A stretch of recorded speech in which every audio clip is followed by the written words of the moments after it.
दीनापुर नाम का एक छोटा सा गांव था। रात के 3 बज रहे थे और पूरे गांव में सन्नाटा फैला हुआ था। राधिका नाम की एक औरत अपने घर में अपने कमरे में बैठी हुई थी, क्योंकि आज सुबह उसने अपने घर के बाहर दीवार पर लिखा पाया था, रात का मेहमान घर आएगा। लेकिन 3 बज चुके थे और अब तक कुछ नहीं हुआ था। राधिका गहरी सोच में डूबी हुई थी।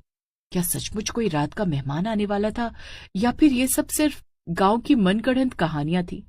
जो भी था, मगर उसने राधिका की नींद जरूर उड़ाकर रख दी थी।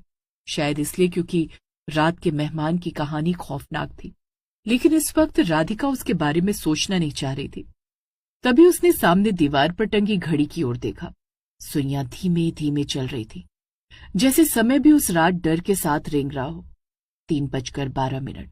और तभी बाहर से ठंडी हवा का एक तेज झोंका खिड़की से टकराता है। राधिका खुद को समझाते हुए कहती है, नहीं नहीं, कुछ नहीं, बस वहम है। राधिका ने खुद से ऐसा कहा, मगर उसे खुद ही अपनी आवाज में भरोसा नहीं था। एक आवाज आई। ये आवाज साफ थी।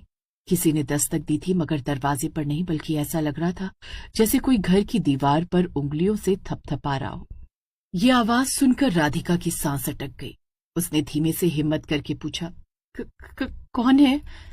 लेकिन उसकी आवाज इतनी धीमी थी कि शायद उसने खुद भी नहीं सुनी। दूसरी तरफ से कोई जवाब नहीं आया। कुछ सेकंड बीते और तभी फिर वही आवाज सुनाई दी, अब की बार दीवार के दूसरे सिरे से। राधिका को गांव की बूढ़ी दाई लक्ष्मी की बातें याद आ गई।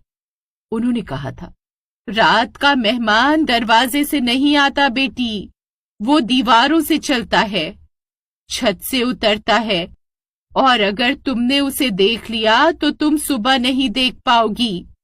वो खुद से बोली, नहीं देखूंगी, उसे नहीं देखूंगी। तभी लालटेन में जल रहे दिए की लौ अचानक बुझ गई। कमरा पूरी तरह से अंधेरे में डूब गया। अब सिर्फ कमरे में उसकी सांसों की आवाज थी और बाहर की हवा की सीटी। राधिका अपने बिस्तर पर लेट गई और उसने अपने आप को अपनी रजाई से ढक लिया। कुछ नहीं है, कुछ नहीं है, मैं सो जाऊंगी। लेकिन तभी एक और आवाज पूरे कमरे में गूंज गई। आवाज ऐसी थी जैसे कोई ठीक राधिका के ऊपर छत पर चल रहा हो। राधिका का दिल जोर जोर से धड़कने लगा। उसके पैर सुन्न हो चुके थे। फूटना चाहती थी, भागना चाहती थी, मगर शरीर उसका साथ नहीं दे रहा था। अचानक से लेटी हुई राधिका की गाल पर कुछ टपका छत से। राधिका ने अपने गाल की तरफ हाथ बढ़ाया और उसे छूकर देखा। ये गीला था, मगर पानी नहीं। ये पानी तो नहीं है।